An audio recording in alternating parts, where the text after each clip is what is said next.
I never refer to people as our employee or you're my employee. We're all in the team. We work together. That's how we approach it because believe me, I couldn't take credit for this company. It's been built by everybody here.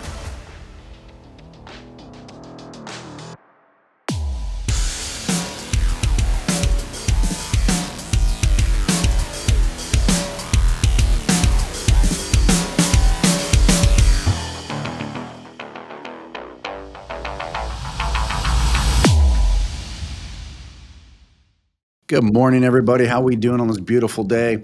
The AC Method's here, and I got a treat for you guys today. I got to meet this gentleman only 48 hours ago, and I feel we're already kindred spirits. I wish I'd known him 10 years ago because I think both of our businesses would have blown up by now. Without even further ado, David Goodson, thank you for being on the podcast. Hey, thanks for having me. He is the owner and CEO of Impact out of Missouri and started in 97, I want to say, and they've turned into a monster in the time frame. He's shadowing my sign coming. We were around since 82 and he's way bigger than we are. So hats off to him, and let's pick his brain and figure out how he grew this fast and how he made such a good name for himself. David, how's the world treating you today? Honestly, I live a very blessed life. So the world treats me well. I love it. Let's get into some numbers here. How many employees are you have right now in your company? We hover anywhere from 49 to 56, Okay. kind of right in that 50-ish range. Gotcha. Okay. And your revenue per year is roughly? 10 million. Okay. So 10 million, 50 employees. So we're going to do some math here. I'm going to grab my phone real quick here. And so he's at 10 million divided by 50. And so he's right at 200,000 revenue per employee.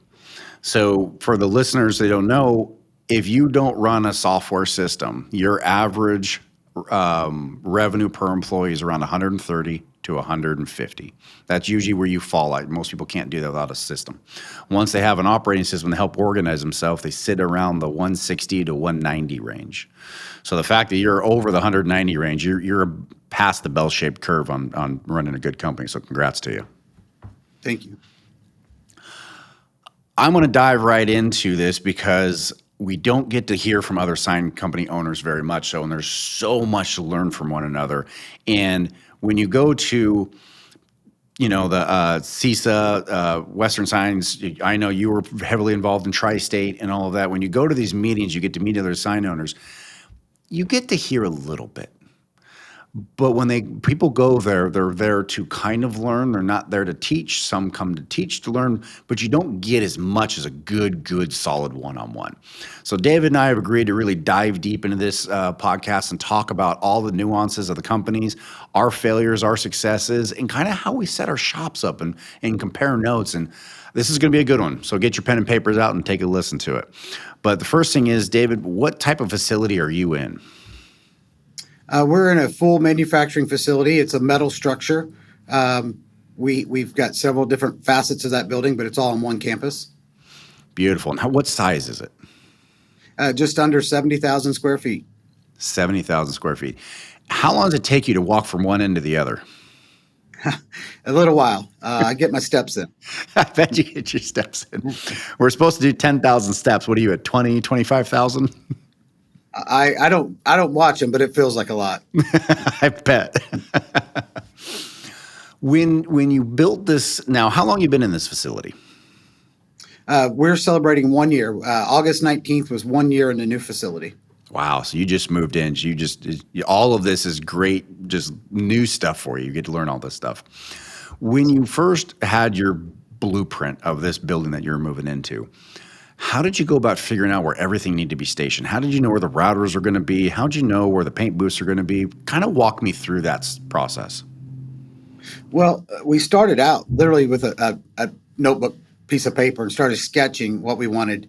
To previous how we got there, we had started out in my garage in 97, moved to a pre-existing building that was 6,000 square feet in the early 2000s. Then we built a 15,000 square foot building in 2006, and we added on to it twice. So through doing all that, we learned a lot. So when we knew we just reached our growth period at this location, our Columbia location's grown as well. We had a lot of ideas about how it needed to flow, and we knew if we were going to start from scratch. So we had a lot of information of years of operating, what worked, what didn't work. And so when we started, we just started drawing it out. And it really started with Mike Anderson, who's my company structured with 4 vice presidents. Mike Anderson's a vice president, and he's director of operations. So he runs everything that happens inside the building. And Mike's an engineer, and he's very analytic.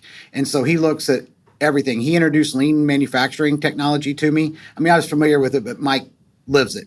And so everything we looked at was, how many steps is it going to be to load a coil on the channelator machine? How do we pull sheets to go into the router? Everything was laid out meticulously to look at steps and flow from taking raw material, machining it, whether it's going in the CNC department for being bent or routed or whatever it might need, and then being fed down the fabrication line. God, that's awesome. I So love it. those were all the things that we looked at. And then, obviously the bridge crane was a big help to us. Before we didn't have a bridge crane. Now we have 350 foot of it that moves right down our production line. Yep, definitely. All right, so we were talking about you got a 350-foot line crane now. Tell me, what is that? It's a bridge crane. So basically there's two I-beams that run down the ceiling of the building or the frame of the building, and we can move, a crane up and down those all day long. And one person remote control can handle that. So whether they need to flip a sign over while they're building it or get something heavy into their fab station, we have 8 fabrication stations.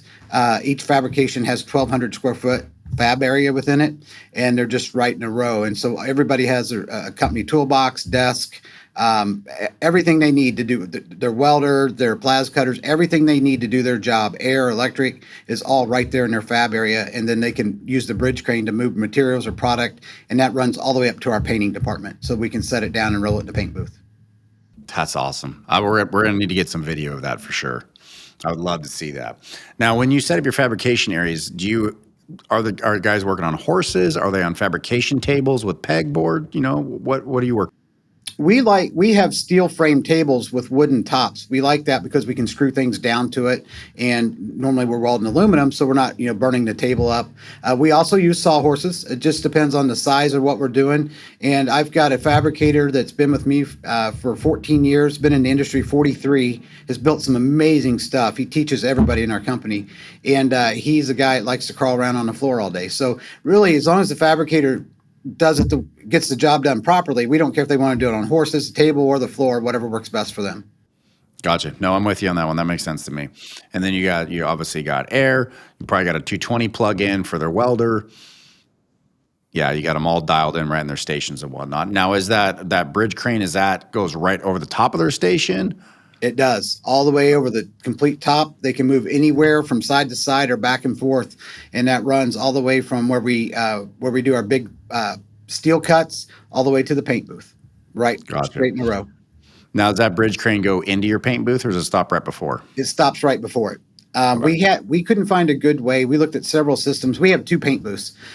We couldn't find a good way to seal the booth to meet the fire code with the crane cable coming through. So that was just a decision we had to make with the local authorities on paint safety, booth sealing, and fire code. Yeah, no, I understand that. I've only seen one sign company, and all the sign companies I've walked into that actually had a bridge crane run all the way through the paint booth and back out. We run right to the front door where we can set it on rollers or position it how we need to get it right in. Yeah, no, that makes sense to me. What routers for a company of your guys' size? By the way, guys, if you have not seen his, I'm going to hold this up to see this. This is a beautiful marketing tool. I'm beyond impressed with this. It shows their capabilities and what they have. I mean, if you handed that to a customer, how are you not going to get the sale? Like right off the bat, that's just a beautiful artwork. It shows what they've done. With all this, a lot of exterior science I'm seeing here in this packet. What router systems do you guys play with? WaterJet? Are you in plasma? What have you guys found on the front end there as you start this assembly line? We run 2 multicam routers. Everything we do is routered. We've looked at plas cutters before, but we keep coming back to the router, and it seems to work really well for us. We run multicams. They've been good machines for us. What are the size of the tables? We have a 7x14 and a 5x10. And the 7x14 is a multi-tool machine, and the 5x10 is a single tool machine, which we mostly do channelator faces and backs on. Gotcha. Okay. Yep, we got 2 routers as well. I got a FlexiCam They came into the United States in the early 2000s and then left around 2014. They couldn't penetrate the market.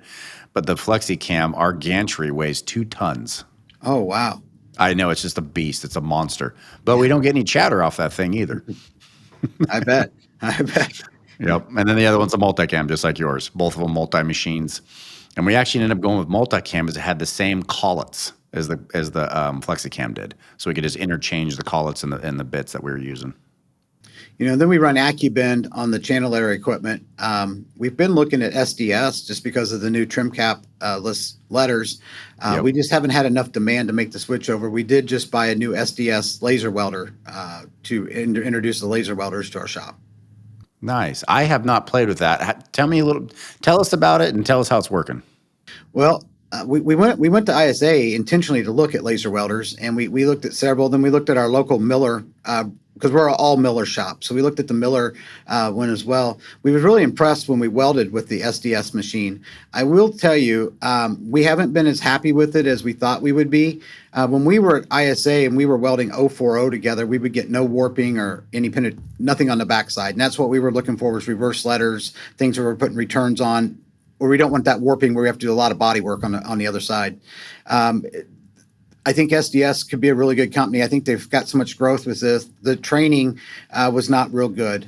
We've got a young man who'd only been with the company for a few weeks, had been in the auto body business before, and literally we were learning the machine with him. So I would tell you, I think they're a good company. I think when we finally get it all figured out, we've been using it now for a couple months, and we're getting a lot better with it. But there's still some places we don't trust it yet. So, Yeah, I could see that. For channel letters, we're always a 0.125, for the faces, just because we not blow black. We don't want to have all that, paint prep going on in there. It's tough. I've never even heard of a laser welder, so this is the first for me. We have all of our Millers, same as you, welders in there, and the guys go at it and wait for they go. I literally just last week, this is brand new to me, found a company in Vegas that builds fabrication tables. And it's a 1/4-inch thick table, and it's on rollers, and it's a 5x10 fabrication table, and it's all 1/4-inch aluminum on it, and it's like a pegboard. And you can buy all these like little gizmo gadgets where you can build a rectangle real fast, build this, have curves for the half corners, so we can just basically slam the pegboard together, put the metal in this framework, weld it up real quick, and there's our cabinet sign, and we're done. And so we are getting those October 1st is our delivery date.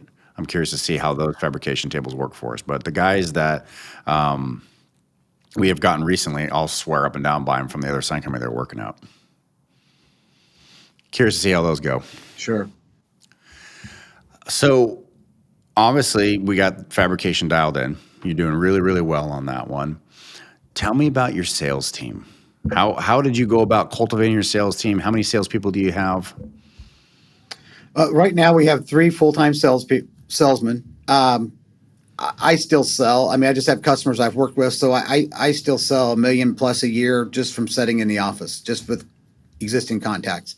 But we have 3 full-time salesmen that are out on the beating the pavement or meeting with customers. We don't cold call. I mean, we're fortunate. We have enough requests and calls, but they're out working with customers every day. My brother is a salesman, been with me now for about 7 years. We have a gentleman who's been pretty experienced team. And then Dwayne Haslag, who's a second generation sign guy. He's celebrating 44 years.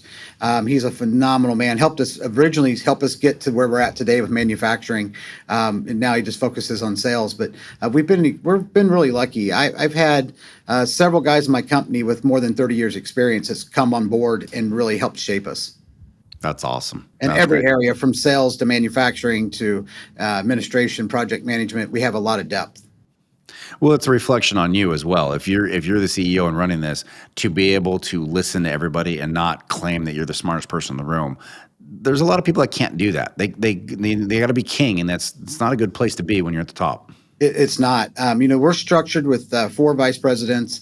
We have you met Evan a little bit ago. Evan's the director of creative and runs all the art, all of everything happens creatively, and we do a lot of digital work as well. So he works a lot with customers on digital creation.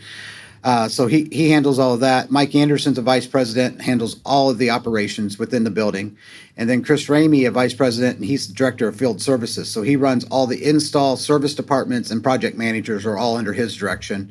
And then Lauren she's in charge of HR and finance. So those are the four key people in our company that I work with, and from there they manage everybody on a daily basis. I really do no day-to-day operations. I'm focused on keeping us all on the same page, growing the company, customer development, and marketing. Oh, that's great. And that's how it should be. You are probably one of the few people that I get to talk to that spends more time working on their business than working inside their business. It takes time, and it wasn't an easy habit to break. But when we realized when we had the potential to grow, we were having 10 and 15% growth spurts year after year, and you reach a point where you've created a management nightmare. And we just kind of had to pump the brakes, get everything organized, and now I feel like we're poised for even a lot more growth. Yeah, and I would agree with you. Very rarely, if ever, have I ever heard somebody say, I have 4 vice presidents. And that's a really smart move, because each one of those niches is a niche that's got huge expansion potential, and you really have to focus on that. And if you had one vice president, they're trying to overlook all 4 of those, there's no way they're going to do it well. No way. And there's such, and I have each area of our company covered. Now, obviously under Mike and his operating, he has, production managers, shop managers, fabricators, machine operators. But even Mike doesn't personally manage those people. He's got managers in place to do that. So, and same with Chris, he's got project managers and installers and a service manager. We're just structured that way so that chain of command, and we have a policy. Mike's very analytical. We've written policy for everything we do in our company. It took me a little bit of time to understand we needed an operating page. I said, why do we need to build a manual on how to build channel letters? Well, now we have a way we do a standard. And so if a new guy comes in, we can say, here's the book. If you're not sure what you're doing or you need to revert back, look at the book. This is going to show you why and how come we do everything. And we've been building that out for the last couple of years. It's always going to be worked on because we do things different, but we have a pretty good manual. Even we just or promoted a new gentleman into our setup department who had been working in production, and just being able to hand him a book on how to run LED Wizard or how to do these things. He's getting on-the-job training, but we have a manual there he can look at for steps to take through the whole channel letter process. And of course, we start them out on channel letters and we move them into more complex projects. Oh, yeah, 100%. You got to have those entries. And it's really funny because every company that I talk to, they have different areas that are entry points in your company. So I'm not going to put any words in your mouth. What are the 2 or 3 places that you grab somebody off the street, they have no signage experience in the background, you go, this is an entry-level spot, this is where you're going to start at? Well, occasionally our maintenance department will just need somebody, because our maintenance department is considered maintenance and support. They maintain our facilities because we have 2 larger facilities to maintain, one here and one in Columbia, Missouri. And so they take care of those, but they also will help load a trailer, or if they need to take a trailer to an install site because something needs to be delivered. So they're maintenance support. So that's a good entry level. We bring people in for that. I've had several guys start here mowing lawns that are now in key positions. So that works out well. And then our channel letter department, because channel letters are probably the easiest thing that we build. And we can usually teach somebody to trim cap properly in a couple days. I mean, you can show them that this is how we're going to glue it on or do it, but actually getting good at it, it takes them just a little time. And we can have them building channel letters in a couple days and doing a good job with it. So channel letters is probably there. We don't really have entry-level graphics positions. As far as graphic designers, we do have entry levels into our graphic department. And we're a little different that way because, a lot of shops are either install shops that sell signs and install them, or they manufacture signs. Well, we do it all. We manufacture signs, we install them, we service them. But our graphics department is over 25% of our business. We have probably one of the only spaces right now that would meet every 3M requirement in the industry for a wrap bay. We built a new 5,000 square foot wrap bay at our facility so we could get large semis in if we do a lot of fleet work. But we do, so that's kind of a separate, it's all one business, but they have a lot of stuff going outside of our production. So they're trying to keep their schedule and our production schedule, what's going on inside. But our wrap business, there's some entry level install, weeding, masking, and then we start working them into printing and then eventually application. Gotcha. No, that's a lot. And the digital print world is such a different beast from the metal world. And everybody goes, oh, it's a sign. Is a sign coming? I'm like, no, that is not. Yeah, I refer, and this is no disrespect, but you have banner and graphic operations, sticker. I mean, I started out a Sticker Boy sign company and outgrew that name, but we have banner and graphic operations, and we have sign companies that are installers and just wholesale signs, and then you have the custom manufacturers. And we're fortunate. National install work is less than 5% of my business. We only do select projects for nationals. We're so busy with our own sales and custom projects. Yeah, I couldn't agree more with that one. I barely ever touch any ship-in work. It's just, it isn't worth it. There's a headache, and that's the race to the bottom. That's just not my world. No, and we have just a couple select customers we work for because of our relationship with the company, not necessarily with the host, with the national sign company, but with the retailer that's buying from them has asked for us to do the install. Nice, nice. Yeah, we have two wholesalers from a company. I'm Boots and Duke sign company out of Phoenix, Arizona. Know the family well, know them well. We definitely do all their work coming in over here in San Diego, and we do it with pride because they're just such a good outfit. So that's definitely one of ours that we talk to. Switching gears to, well, actually, no, I'm not going to switch gears, but there was a couple talking points I want to talk on. Number one, going all the way back to entry-level positions, one of the places that I see sign companies all the time, they choose assembly to be the rookie place because in theory, they think it's easy. I actually disagree, and I don't have any entry-level positions in my assembly department. In fact, I want you to be 2-3 years on the job before you even remotely go over to the assembly area because that's my quality control area. That's the last time, that's the sign that's going to be worth the most money in my shop is right there, right before it leaves on that truck. What do you guys do for quality control inside of your four walls? Our Eli, who manages our shop foreman, he's responsible to look at everything before it goes out.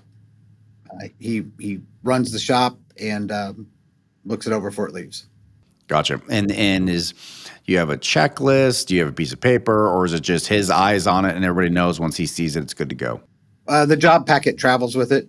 We have a packet with artwork and just any special notes for loadout or things that maybe don't get uploaded to the system to travel out the door with the sign. The UL drawings are part of that packet, that sort of thing that go with the sign. Now we always have to ask this question. There's two ways of doing it. You got the color packets, or you got the traveler. The travelers, you print one packet and it travels with the sign all the way through. Another one is colors, and you give each department a packet of what they're going to do. Which way do you organize? The whole packet just stays with it with the information as it moves. Okay, so you guys chose the traveler method where the packet stays with it one time all the way through. Gotcha. We have been running colors for the last, I want to say, decade or so, and what that is the metal assembly, paint, router all gets a packet at the same time. They got different colors. So my metal department's always green, my paint department's always gold, and they can look at the packets together and talk. My metal department says, "Hey, put exterior clips. It's 4 stories up. No one's going to see it." Paint department's like, "Okay, if you can give me this piece first and this piece, I don't have to tape as much." And they all talk about how they want to attack the project, and then we launch. I've found that superior, but I always question at what point in time do we have too much product running through the shop, or that's not a necessity anymore? And that's a question I've asked myself for many, many years, and I still haven't changed. But as you're doing the traveler, I'm seeing the size of your company, I'm guessing there's a reason to the madness. Yes, Mike's constantly working on that, trying to get better with it.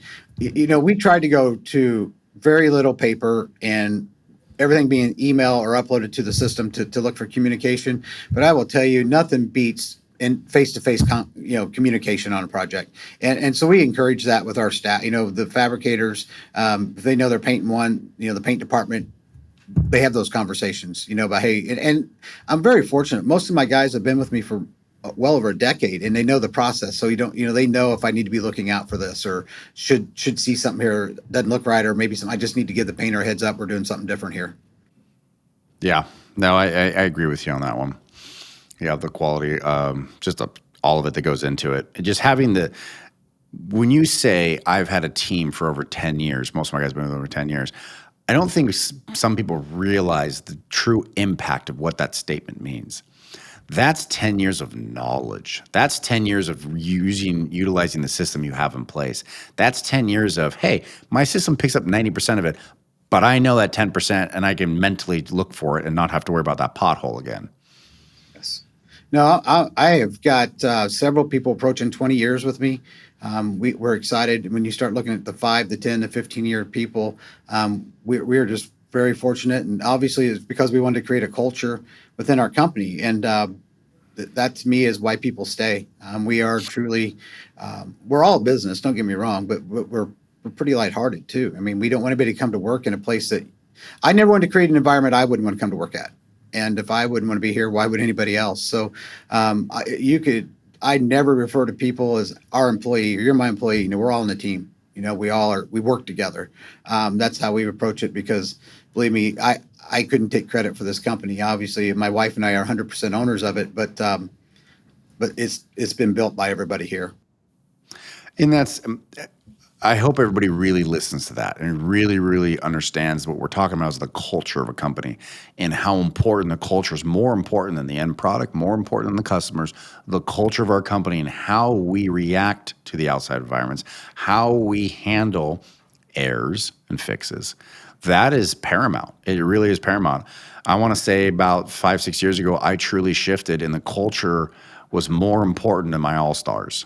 And if my all-stars were cranky, I still fired them. And the culture was just so important in the end. The company does better. The product out the outdoor is better. Everyone's happy to be here. I hardly have any HR issues when I finally put culture before any. Oh, it's extremely important, and we really have focused on putting the employee first. And I've never had to ask anybody to make sure they made the customer number one because they understand how this works. And if they have a ball game, I've got our installers. We did 219 cities, I think 16 states last year. So we got guys moving all the time. But if you're a family man and you've been gone for a week and a half on a job for me, and your kid's got a baseball game, I'm gonna get you on an airplane, get you home for that baseball game. I mean, it's a two-way street. And I think, if we encourage family life, there is no real work-life balance. I don't even try to use that term because, people here put a lot of time in. I've got people I have to say, go home. You've been here too long, go home. But I've never had to also say, you've got to stay. And, but then it's all because of the culture. They know that we care about them, their family, and anytime they've got something they've got to do, we'll all cover for you. You can get out here and take care of it. That's great. I love it. We echo the same thought process. Family in my mind comes first because I know if the family comes first, then they're also going to put the company first when they're.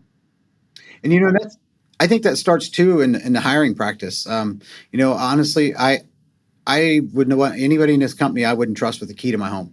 And so I think we want to, it's a process. I think we've gotten better at hiring as we've grown. We've certainly learned more, but it's trying to make sure you got somebody with the right moral compass because it doesn't take long that can be infectious in a bad way into your culture if you have the wrong person. So really, I think on trying to screen on the front side, and we've probably turned down some very qualified people, but had questionable things that we thought would be not good for us. Yeah. So in the beginning of this podcast, I told everybody we're kindred spirits from another person.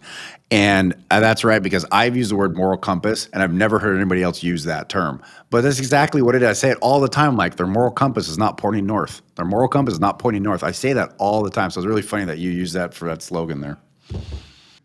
No, integrity, keeping our word, honesty. There's a lot of things that probably float within that, but those are the big ones. Yeah, no, it really is. And at the end of the day, just do what's right. Trust your gut. It's so funny because I believe that so much that when something happens, I go, okay, what were they trying to do? Never once do I think malicious. I don't think they did it on purpose. I truly, in their heart, they had a direction where they're going, where they thought it was going to be a win, and it just backfired on them. So whenever something goes up that's wrong, I always ask, what were you trying to do? Right. That's the first thing I always ask everybody was I truly in my heart believe that they're good. They're doing something right. They just, we went wonky on them. And the sign business is so unique. I mean, we get into some very unique, situations. Just want to take a moment to talk about Square Coil here. Square Coil has been powering the signage industry since 2011, and we're only growing bigger and better and stronger every single day. Some of the latest updates have just made my life a lot easier. I'm sure it's going to make your life a lot easier. So if you haven't checked us out, go ahead and get on our website, squarecoil.com. Take a look.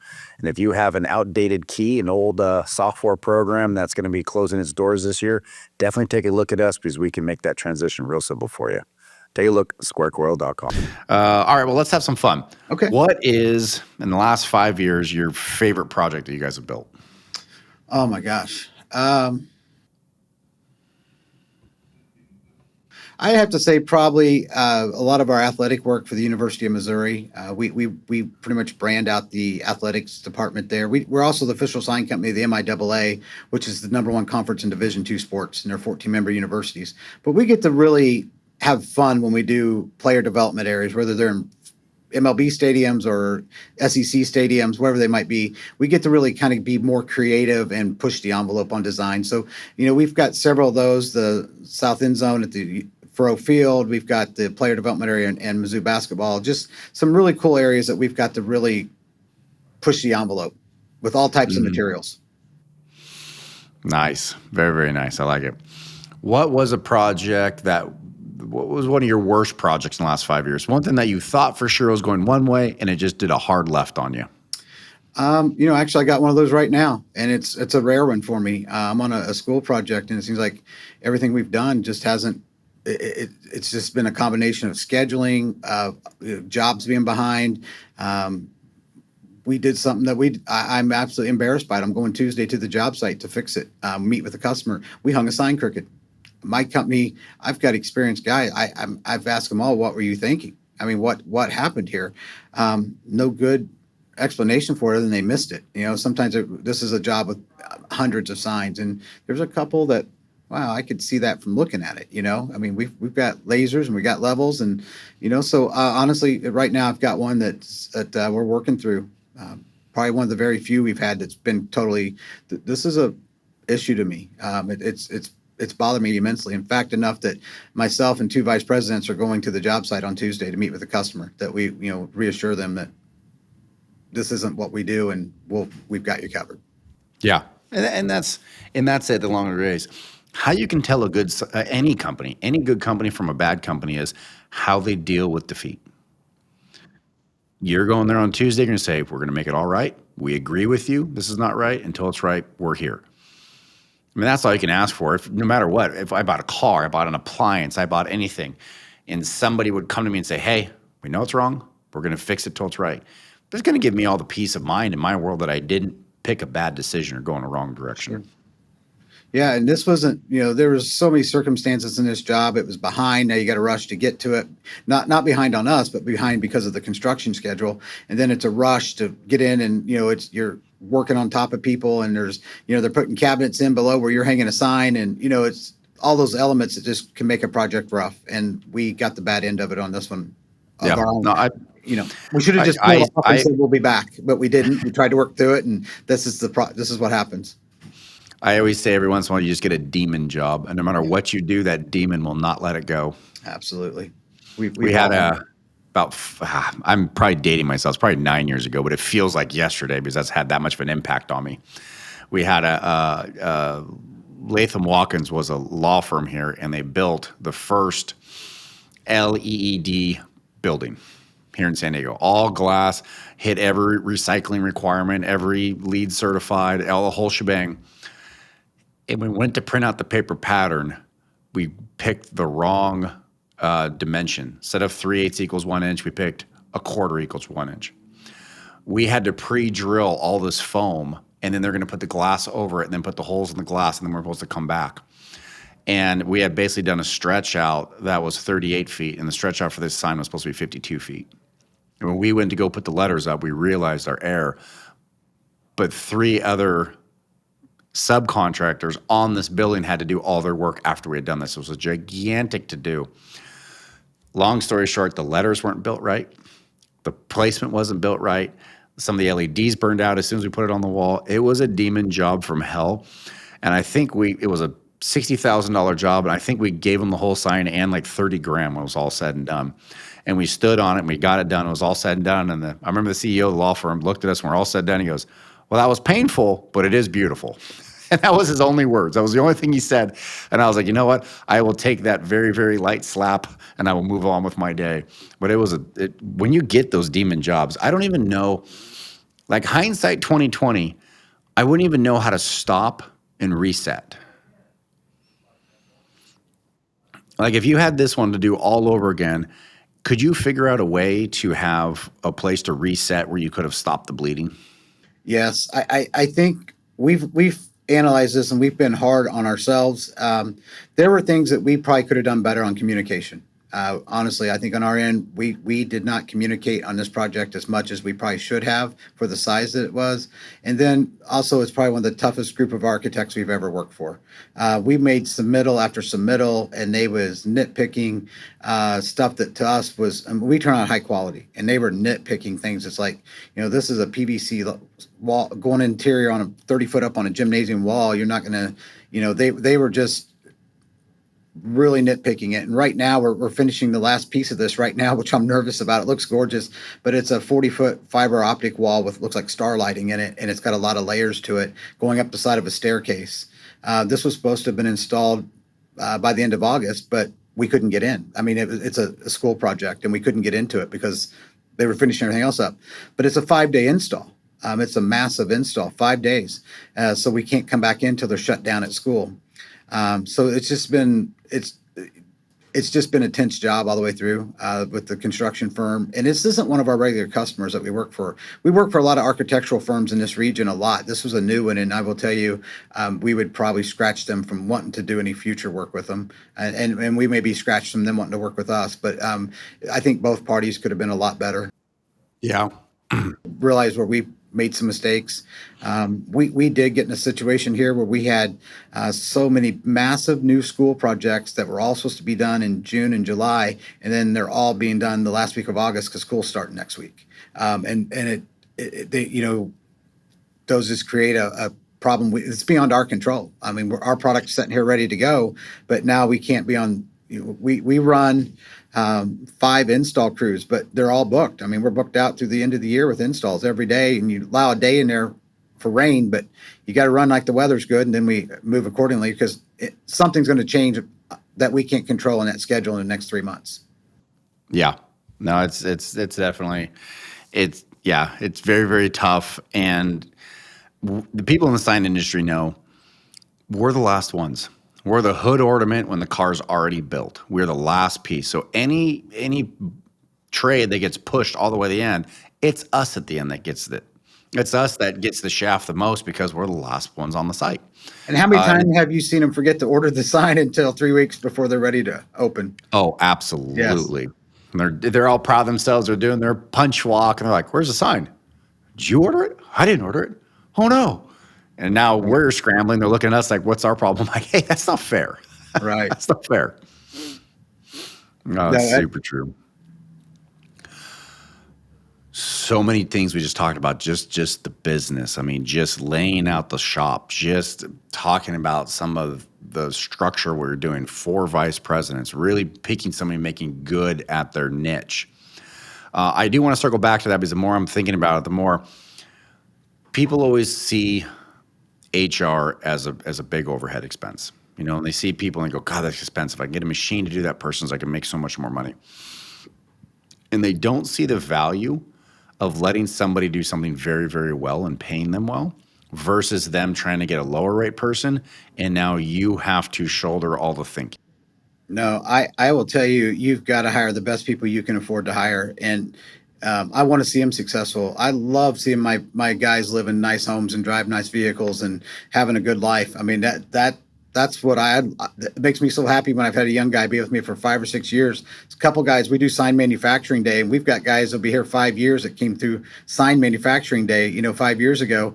And now I'm watching them, buy a home and have kids and be married. And it's exciting to see that progression of them. And you've got to pay people. You've got to do that. We've worked really hard. We're here in central Missouri. We're a rural community. Our city is about 22,000. Our county is about 40,000. If you look at Missouri, we're the 33rd largest market in Missouri. So that tells you the size that we're in, but we cover a big geographical area. Our other locations in Columbia, Missouri, which is the 4th largest market in Missouri. And we're number 1 pulling sign permits and volume in the Columbia area. Columbia, we run into St. Louis and kind of run the eastern side of the state. And then out of our location here, we run entire country. So we kind of have set it up that way. But it all starts with people and paying them well. If you look at here, Where I'm at in Pettis County, we are an employment hub for 13 counties. So people drive, from 13 different counties to work here in Pettis County. We have such a huge industrial base, massive manufacturers here. So during the day at noontime, there's 250,000 people inside the city limits. But at 7 o'clock at night, it's a ghost town because everybody goes home. We just don't simply have enough housing for people to all live here. And it's been that way forever. And so our employment market's very competitive because there's a lot of good jobs to be had. So we had to up our benefits, which it all takes money, and it's not that you wouldn't do it, but it's just figuring out how to budget that. But, we do a retirement match for employees. We have healthcare, dental, vision. We buy a life insurance policy for every employee. We have obviously sick. I think we have 8 paid holidays. We have sick, vacation time, all that sort of thing. And then just in general, try to create a good culture for them to work with. But in pay, we've been very competitive. Probably in California, where cost of living obviously so much higher, but here our average salary within our company is around $64,000 a year with benefits, and that's an average salary. So obviously we got some higher and some lower, but that's an average. And for our area, we're on the upper end of that scale. But obviously our cost of living here in rural West Central Missouri is considerably less than your location there in California. Yeah, no, it is tough. No, there's no doubt. There's really no comparison. I mean, we would spend hours going through the cost of housing, cost of living, cost of gas, cost of that. I mean, our gas is $5.99 right now. Wow. What's your gas at? We're under 3. I tell you the truth, I don't. Yeah, I should pay attention, but I didn't. I mean, I know Chris watches it because he's fueling a lot. We've got 16 big trucks, and then we've got I'm going to say 16, 17 cars and pickup, sales trucks or sales cars, and then shop trucks, install trucks, that sort of thing. And I know Chris watches those costs really very closely with his budget, but I truly don't know. Yeah, no, it's a big difference. It really is. I would say our average is probably 80,000. I think probably around in there is where we sit at. And it's tough. It really is. And every single time you kind of look at it and you go, well, maybe San Diego is not a good place to have a big national sign field at. All the corporations are here in Los Angeles, and they want to come down and see it. And so you have to have this presence, and they're willing to pay the extra money to have that. And so it's kind of a catch-22. We're right near the big boys, but at the same time, now you got to pay the piper.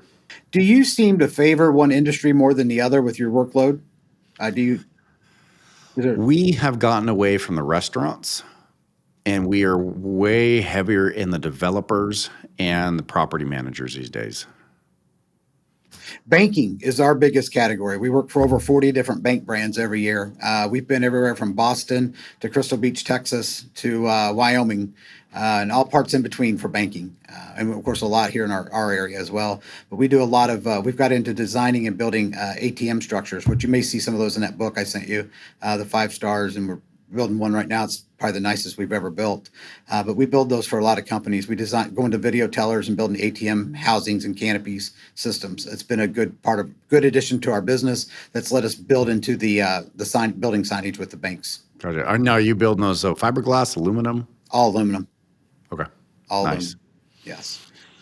We've built some ATM surrounds in the past. Not really price competitive because they're not our bread and butter. Banking, it's funny, in 82 to 94, somewhere around in there for the first 10 years, that's all we did was banks. We must have had 50, 60 banks. And then, of course, during that time, there was a lot of expansion. So, 3 banks here, 4 bank locations here, and they kept gobbling each other up and moving around. Now we only have about, I want to say 6 different banks that we run, but only one of the banks just keeps acquiring. So they keep us busy. They do $1.5 million every single year with just acquisitions. But I wouldn't say we're bank heavy due to just the number of customers we have. Ours is pretty much banks, university schools, and that's class athletics, elementary schools all the way up through collegiate. And then healthcare is pretty big for us. And then we kind of just all the other retail, and whether it's a restaurant, a heating and air conditioning company, whatever it might be. But the banking is truly our biggest category. We've built a good reputation across the country with a lot of consultants in the banking branch. Now, I know you guys do awnings, and I've stared at getting awnings and vertically integrated into the awning world. Ironically, I was never in the digital print world for many, many moons. Just last month did I buy a flatbed printer, and the only reason why I bought that is because it can do the braille slugs, because we do a lot of interior work for the property management companies. And I wasn't getting the print, but now I said, okay, we got enough customers, let's pull the trigger on the print.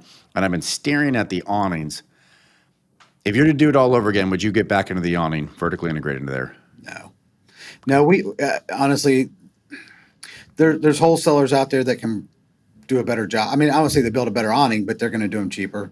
I will be honest with you, we still occasionally will, if we're really busy, we'll wholesale in some basic umbrella covered awnings.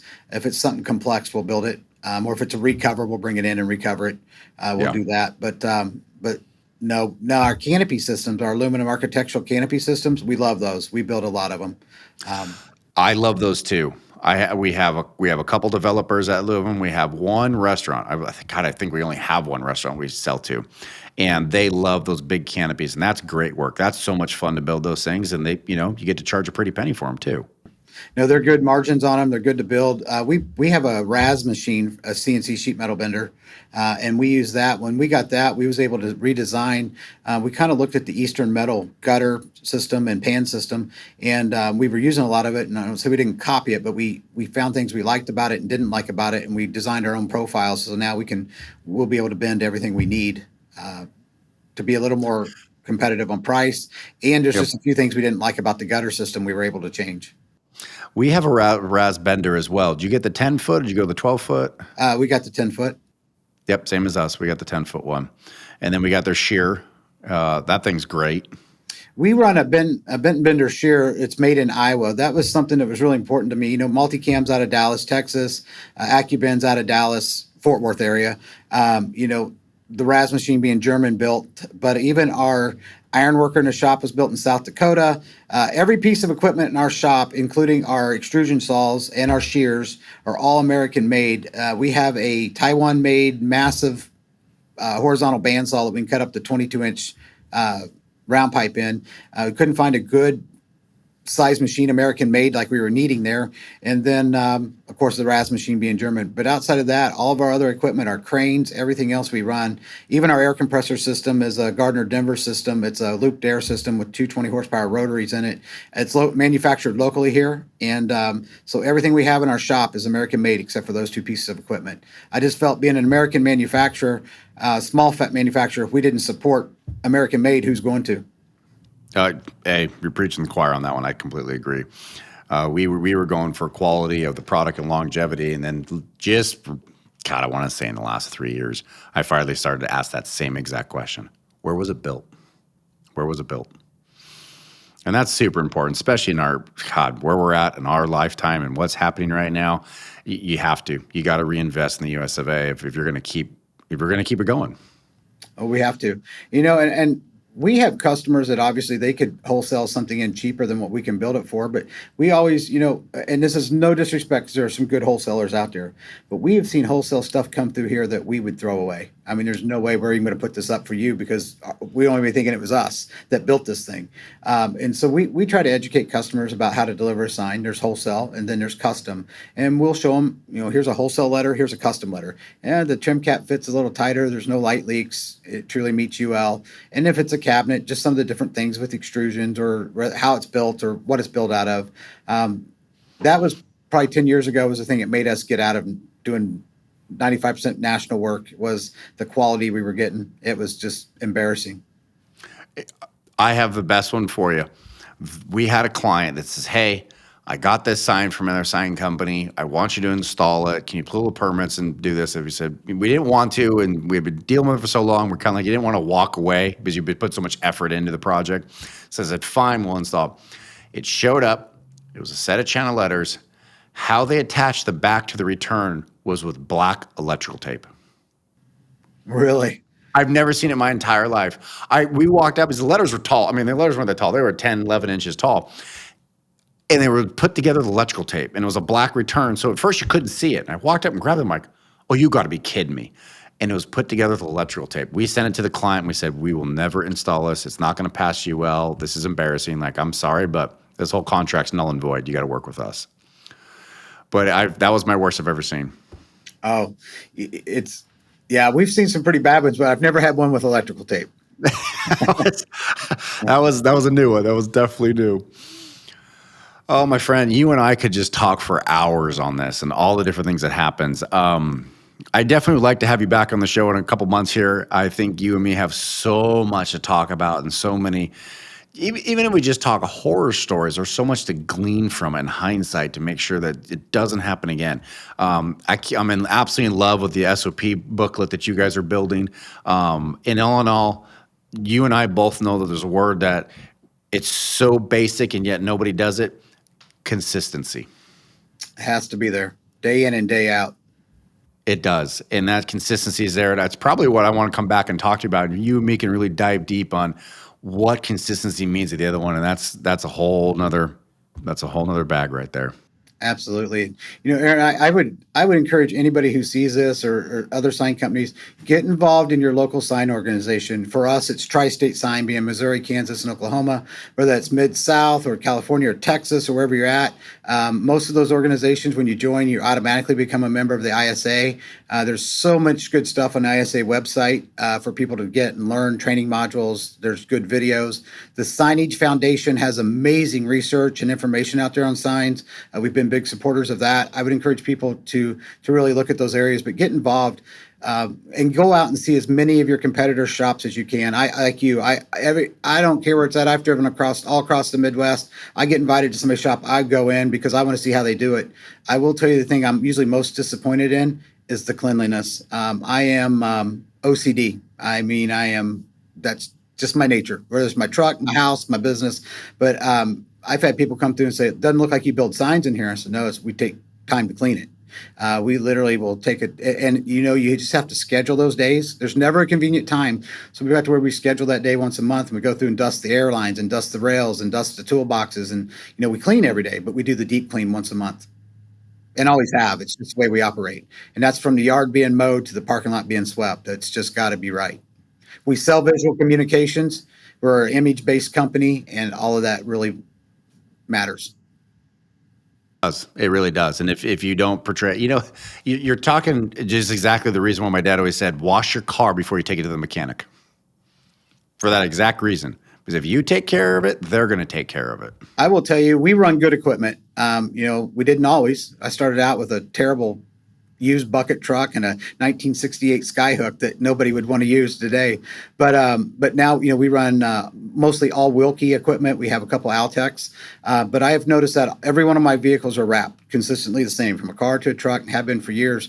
People will send me text or message, I saw your truck here or there, because they know the trucks. I wish now I would have picked a different color for them than I did. They're bright yellow, but we've had it for so long. Everybody knows those trucks all around the Midwest. And so we have found too that if you keep your trucks, every Saturday we polish. We have a gentleman that works on Saturdays, washes trucks, fuels them, polishes the rims, the bumpers, and the better your truck looks going down the road, we found the less interaction you have with the Department of Transportation too. So, all those things matter. And also when you pull up to a job site, nothing would drive me bonkers more than seeing somebody pull up a job site and they open the door and 3 pop bottles roll out onto the ground. We've always preached to our installers, you leave that site cleaner than you found it. So welding rods are picked up, wire strip, piece of wire. If it's not even your cigarette butts, shouldn't be, but if they're there, pick them up. If there's, a McDonald's bag that blew over in the middle of the day, go clean it up. Leave it better than you found it. And you would be shocked at how many people will send messages in about just that sort of thing. I can't believe they did this, or they cleaned the door glass, but my 2 windows next to it were horrible. They went ahead and washed those over their hair, wiped them down because they stuck some vinyl. It's just those little things that set great examples for your customer, and they love it, and it matters. And that's how you get returning customers. Absolutely. That's how you don't have to do cold calls. That right there is the whole reason why you're still growing. Oh, we could do twice what we do, but we can't handle it. We literally turn work down, which is a good problem to have. Yeah, no, it is. That's a great problem to have. David, I can't thank you enough for your time. I really appreciate it. This is insightful just for myself. I'm going to steal some of your ideas because, hey, when they're good, they're good.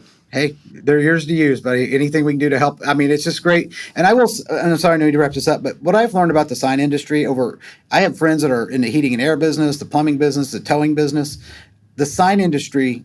We are so friendly to each other. We actually share ideas and work together. At the end of the day, we're competitors, but we're all in the same industry. I would rather educate a new competitor and have them do it the right way and bid it the right way than compete against an uneducated competitor who's doing it wrong and underselling it, and it hurts our whole industry. So that's one thing about our industry. I found when you go out to these meetings, people are very forthcoming and very friendly, and will share knowledge. Yeah, no, I do agree to that. When you find the right ones, there's a couple of them, but for the most part, that's not the whole. The whole of us are very friendly. We Yes, help out quite a bit. absolutely. So, David, you're a rock star. I appreciate all my time, and thank you very much. Thank you.